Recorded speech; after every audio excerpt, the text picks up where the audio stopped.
Shalom et bienvenue à la vidéo numéro 3. On va parler des dessous du marché de l'or. Et là, de suite, je dois vous dire une chose, c'est que mon cours ne sera absolument pas académique. Je ne vais pas vous rabâcher l'histoire du Bretton Woods et toute cette histoire d'or que vous allez trouver partout sur Internet ou dans les livres. Non. Je vais vous parler des dessous du marché de l'or tels que je les ai vécus en tant que trader. Et ça, les informations que je vais vous donner aujourd'hui, ça m'étonnerait que vous puissiez avoir accès. Par exemple,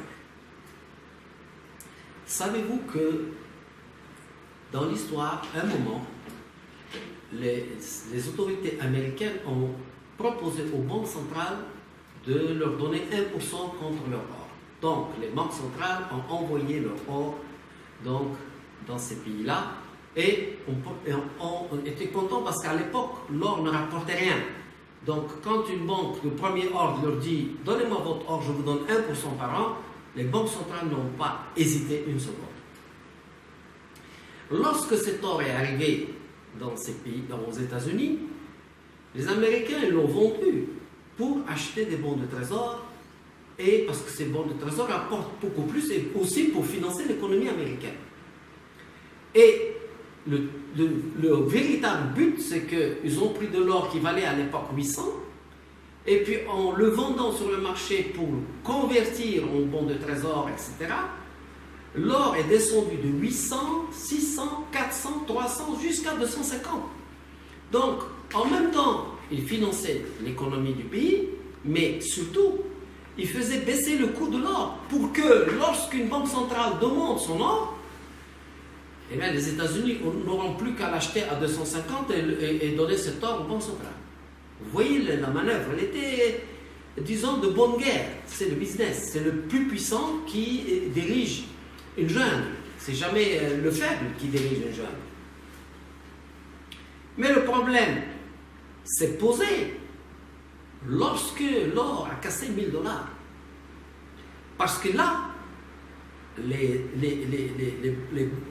ceux qui ont pris l'or des banques centrales vont devoir l'acheter beaucoup plus cher que au prix qu'ils l'ont vendu. Et c'est pour ça qu'il y a une incroyable, comment on peut dire, une inondation d'or papier.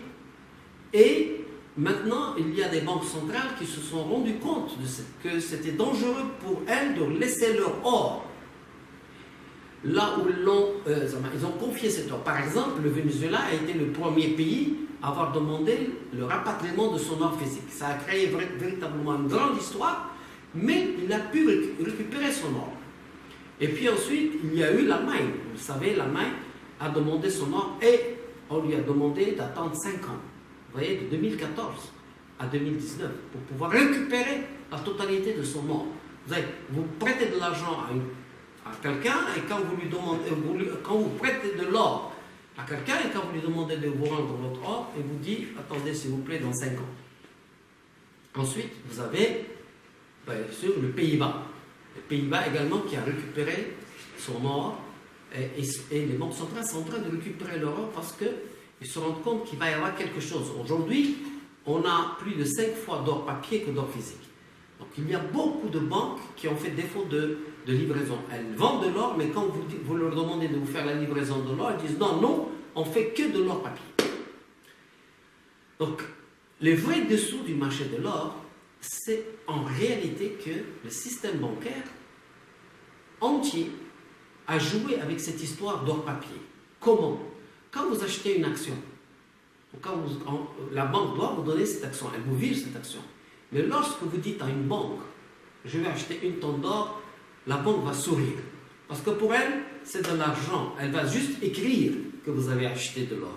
Elle n'a même pas besoin de l'acheter. C'est extraordinaire. Vous imaginez la joie d'un banquier quand vous lui dites je vais acheter de l'or. Parce qu'il va acheter de l'or en écriture. Il ne va jamais acheter de l'or physique sans écriture. Voilà. Alors, ça c'est pour vous expliquer qu'en fait, il faut réaliser qu'au niveau planétaire, il y a une bulle. C'est une bulle, il y a beaucoup d'or papier, et cet or papier ne correspond absolument pas à la réalité de l'or physique. Donc, il va un moment ou un autre, ceux qui détiennent cet or papier vont se retrouver dans une difficulté pour honorer leurs promesses. Alors, pour comprendre véritablement les dessous du marché de l'or, je vous invite à venir sur mon écran pour regarder les chiffres des réserves d'or dans les banques centrales, parce que c'est très intéressant et très instructif, et je vous ferai des commentaires. Voilà, nous sommes ici, donc c'est un site, vous pouvez trouver beaucoup de sites qui répertorient comme ça les réserves d'or dans les banques centrales. Et vous allez être surpris de constater que le premier détenteur d'or dans le monde, ce sont les États-Unis avec, comme vous le voyez ici, 8133 tonnes d'or. Ce qui représente quand même 78% d'or dans le réserve de change. Vous imaginez donc que les États-Unis, avec toute leur puissance, elles ont quand même tenu à avoir 78% d'or dans leur réserve de change. Et cet or, il est à 80% stocké à l'US Bullion Reservatory à Fort Knox. Alors beaucoup de gens pensent que Fort Knox est vide et qu'il n'y a plus d'or. Moi, je ne vais pas donner mon avis sur cette question. Bien sûr, j'ai une opinion, mais on n'a pas besoin de mon opinion pour gagner de l'argent sur le marché de l'or. Voilà. Alors, le deuxième, c'est l'Allemagne. Et vous avez vu, entre 2012 et 2017, 5 ans, l'Allemagne a dû attendre 5 ans pour repatrier la totalité de son or. Mais attention, c'est quand même 3300 tonnes d'or. C'est le deuxième détenteur d'or au monde. Et une information très importante que je vous demande de retenir, c'est que l'or représente 75% des réserves de change de l'Allemagne. Et l'Allemagne, c'est quand même un pays industriel, c'est un pays très puissant, et il détient 75% d'or. L'Italie arrive en deuxième position avec 70% d'or. La France, elle arrive aussi en quatrième position avec 2400 tonnes d'or.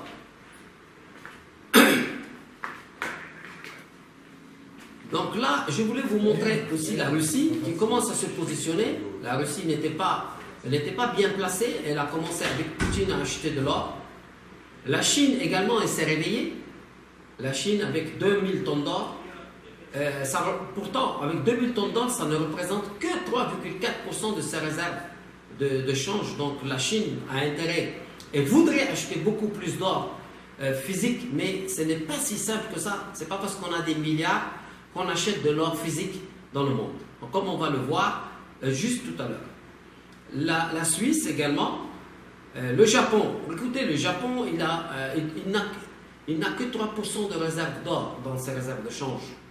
D'accord? Bien qu'il ait 765 tonnes d'or, le Japon a vraiment beaucoup d'intérêt à acheter à avoir au moins 10% d'or. Et 10% d'or, c'est la réserve, c'est la moyenne mondiale de détention d'or dans les réserves de change. Nous avons ensuite l'Inde, vous voyez l'Inde, et bien sûr, comme je le disais, les Pays-Bas qui ont rapatrié 20% de leur or en 2014 et qui cherchent à... En fait, la plupart des banques centrales européennes sont en train d'étudier la possibilité de récupérer leur or qu'elles ont déposé ailleurs. Pourquoi? Parce qu'il y a ce grand problème d'or papier. Si elles demandent leur or, l'or physique en fait est devenu très rare. Le volume là est supérieur à tout ça.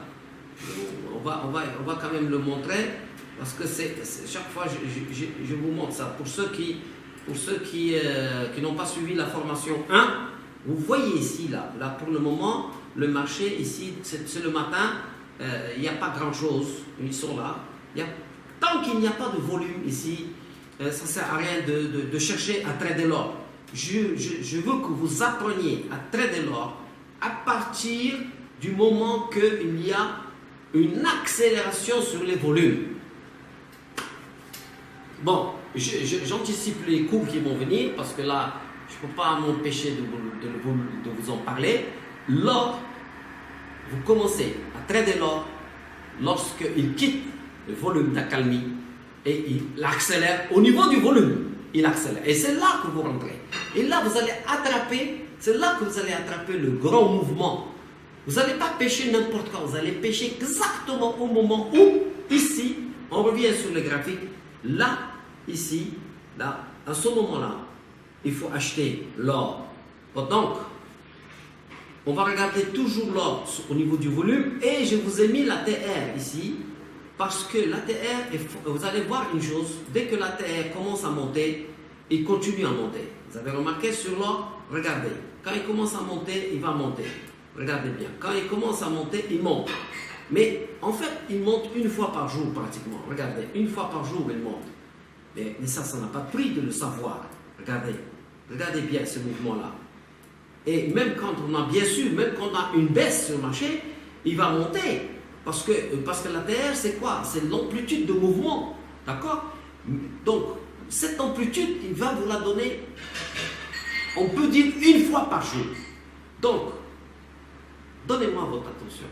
Je ne sais pas comment faire pour vous dire que ce qui suit, c'est vraiment très important. Peut-être que vous êtes débutant, vous ne pouvez pas mesurer ce que je suis en train de vous dire. Et ça, c'est unique.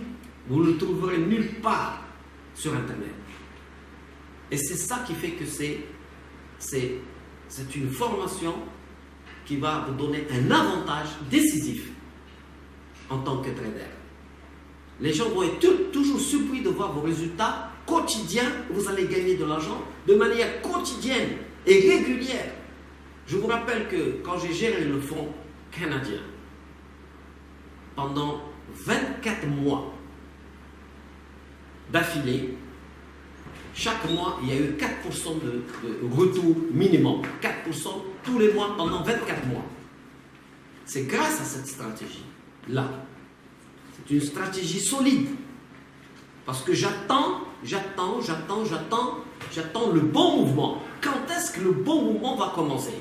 Regardez encore, regardez bien. Vous voyez ici, quand ça monte, chaque jour, vous avez l'ATR qui monte et dès qu'il commence à monter, il monte. Comme ici. Vous voyez ici, c'est magnifique. Regardez là, vous avez une accalmie. Regardez bien ici, c'est magnifique. On a une accalmie et puis tout d'un coup, ça s'accélère avec le volume et vous allez voir qu'on va pouvoir estimer quand est-ce que... regardez ça sur l'or. Vous avez toujours une accalmie et puis vous avez une accélération sur le volume. Ça existe sur l'or depuis plus de 25 ans. Depuis que je trade l'or, et mon premier trade sur l'or, c'était pendant le championnat du monde, en 1999, j'avais remarqué que l'or, à un moment donné, il accélère. Et ça ne servait à rien de trader dans les couloirs horaires où il n'y a pas de volume. Donc, vous voyez par exemple ici, c'est magnifique. Là, ici, là, c'est vraiment magnifique. On a tout ce qu'il faut. On a l'ATR qui a commencé à monter. Donc là, c'est intéressant. Dès qu'il commence à monter l'ATR, il va monter. Et ça n'a pas de prix comme information sur le prix de l'or, sur le marché de l'or. Vous avez un indicateur qui se porte garant de notre plateforme pour pouvoir garantir la livraison physique d'or. Ça n'a jamais été fait dans toute l'histoire de la finance. La première fois qu'on a une structure pareille.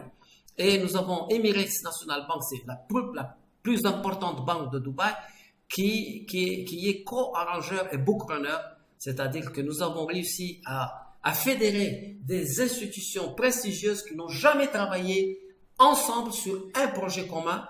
On a réussi à les mettre en place. Pourquoi ça?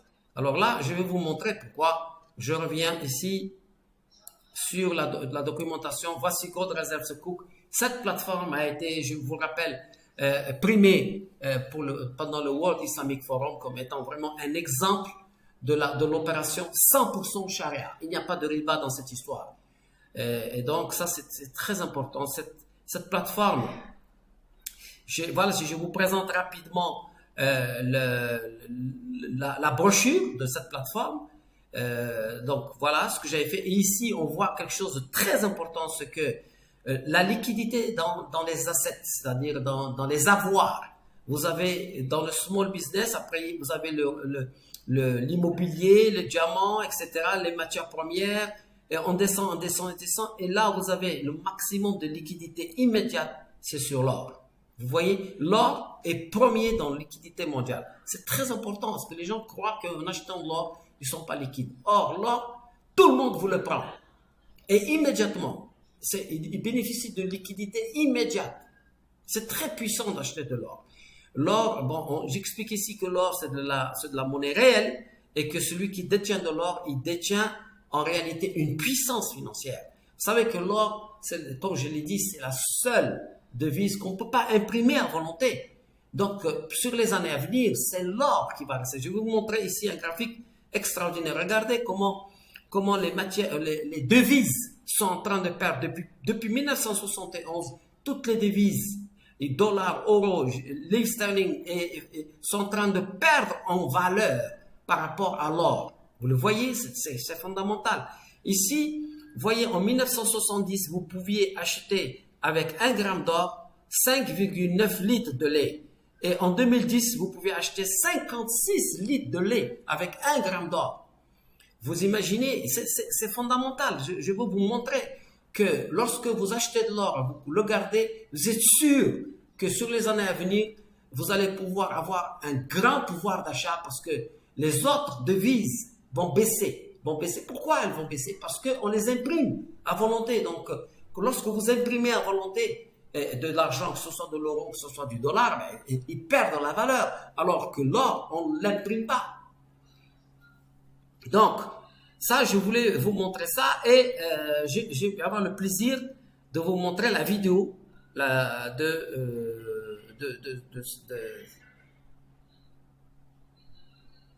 Alors, la vidéo,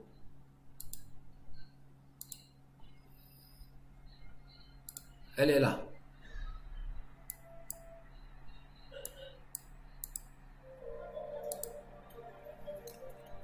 Que vous pouvez retrouver sur Internet.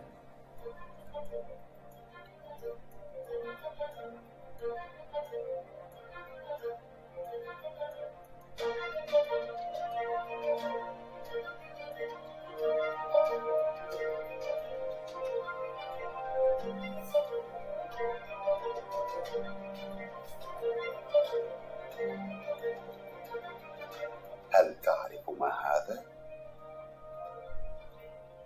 ذهب، أغلى وأثمن معدن في الكون. هذا اللوح الذهبي هو حقيقي أكثر من النقود. النقود ليست حقيقية؟ على مدى سنوات وسنوات حتى قبل أن تولد كانت النقود صعبة المنال. اعتبر الناس أنه يجب أن تودع في مكان آمن لأن المصارف أقنعتهم بذلك. ولكن الذهب قيمته أعلى، صح؟ الواقع كان مغايرا لما قلته. قيمة النقود كانت تساوي الذهب أو ما تمثله من قيم أخرى. كانت نادرة، رفعوا من شأنها بشكل كان كل من يحمل شيء له قيمة يدفعونه لمبادلتها بالذهب بغية الحفاظ على الثمن. في الماضي لم يكن بإمكان جميع الناس الحصول على الذهب، وكان البعض يقطع المسافات البعيدة ليتاجر به.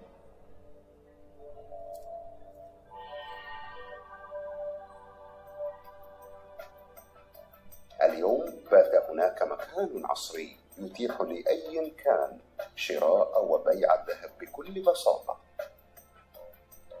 هل يمكنني شراء سيارة جديدة وعصرية بلوح من ذهب؟ نعم، وهذا ما يميز الذهب. هذا اللوح الذي تحمله قد يكون بالنسبة لك مركبة عصرية، ولغيرك قسط جامعي، ولعائلتك قد يكون إجازة جميلة. الذهب هو كل ما تريد أن تقتنيه أو تقوم به. رائع! والأهم يجب الحفاظ عليه في مكان آمن حيث يمكنك أن تجده متى احتجته، بحيث تراه أمام عينيك، ليس في مصرف حيث الأموال مخبأة ولا نراها، في مكان مجهز ومصمم للأشياء الغالية والنفيسة فقط.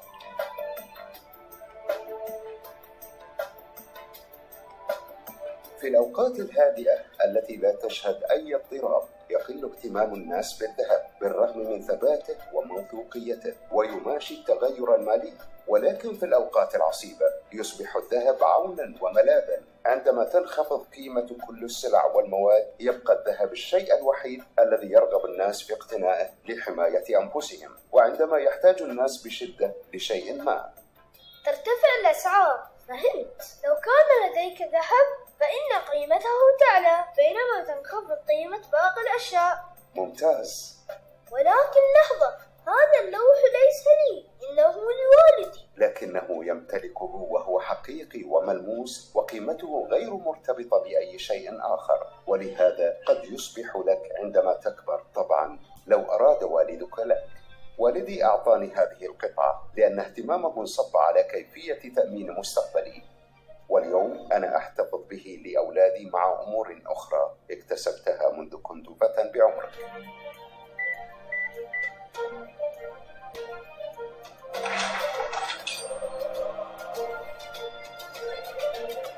الحياة تحمل لنا مفاجآت غير متوقعة سواء في حياتنا الشخصية أو في أعمالنا. اقتناء الذهب يؤمن لنا الثبات وضمان الممتلكات الملموسة ذات القيمة التي ترتبط بوجودها كمادة ذات قيمة دائمة. وفي سباقنا مع الزمن يصعب علينا مواجهة التغيرات الدائمة، ولكن الذهب يبقى ذهب كل يوم وكل لحظة، ثابتا كثبوت شروق الشمس.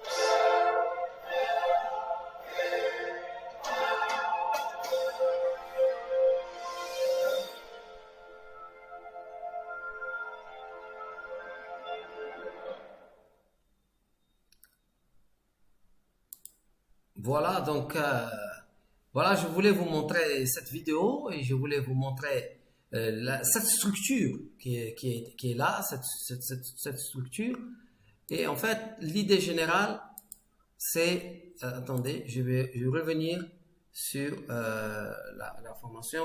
En fait, c'est pas grave, je vais revenir ici sur la lettre. Je vais revenir sur une lettre que j'ai écrite donc à M.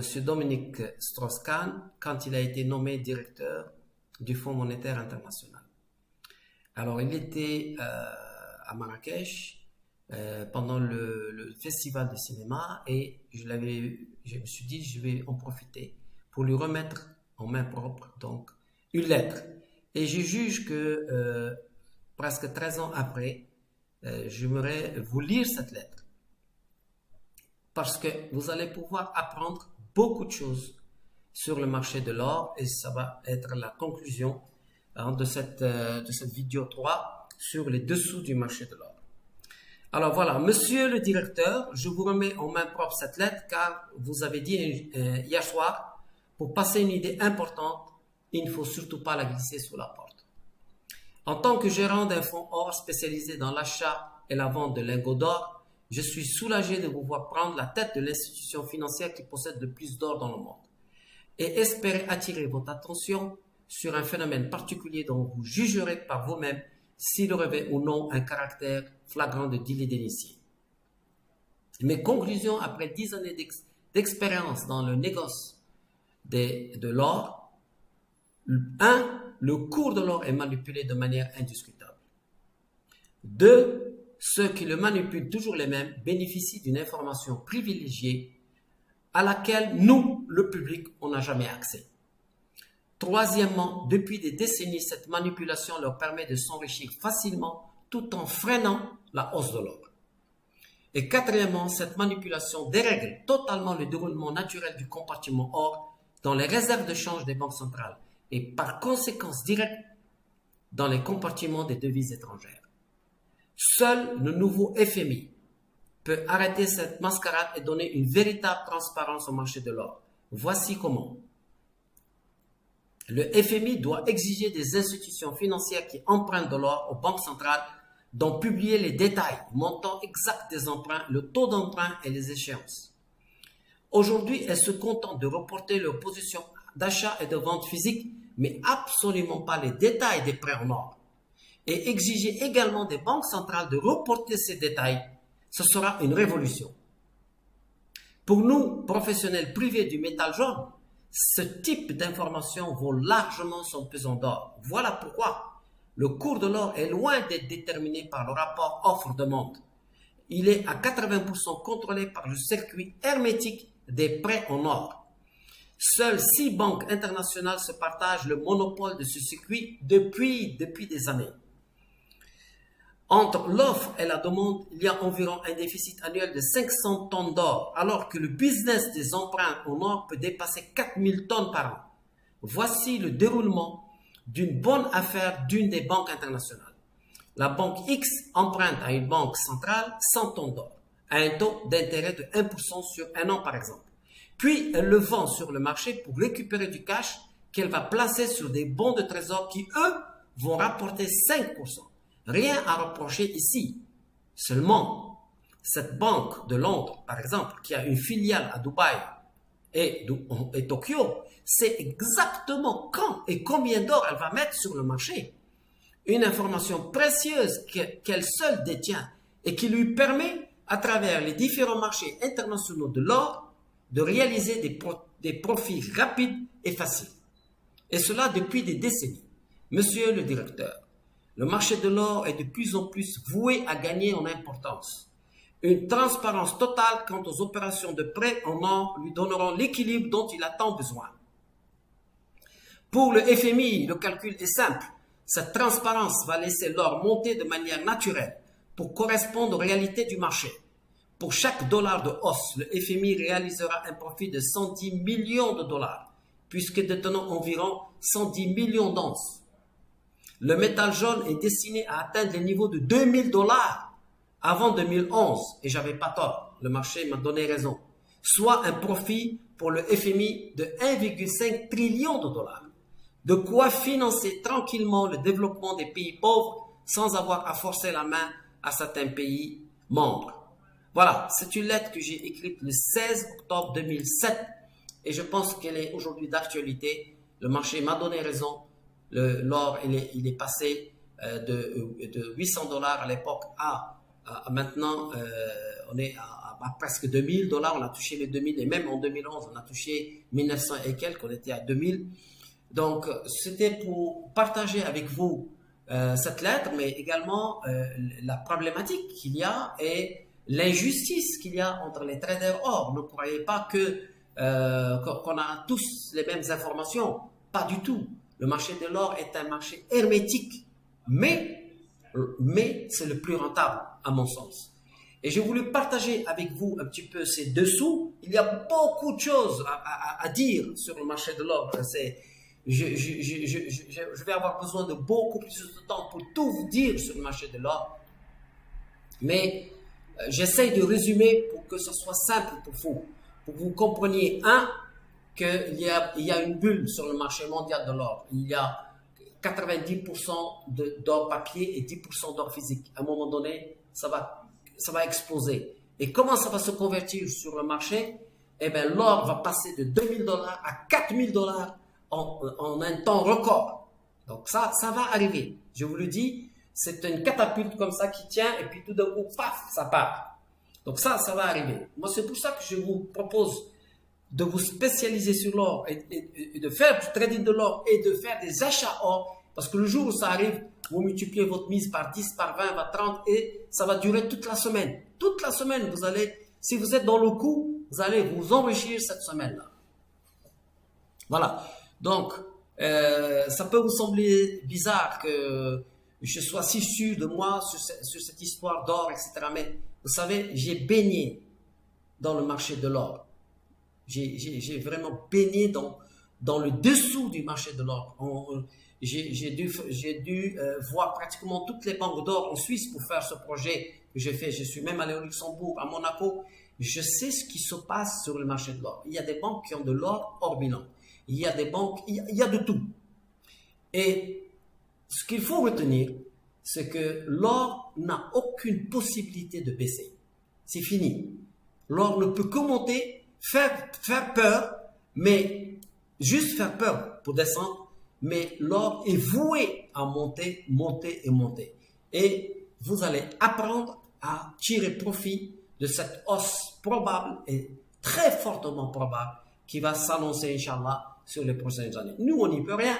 Moi, cette plateforme, je l'ai faite, elle a été validée, mais quand des grandes puissances sont venues me voir pour m'acheter cette plateforme, ces deux puissances, elles ne sont pas en harmonie avec mon pays. Donc, j'ai annulé le deal et j'attends que ce soit un pays qui soit intéressé par cette plateforme, mais qui est en harmonie avec mon pays. C'est normal, on reste quand même patriote jusqu'au bout.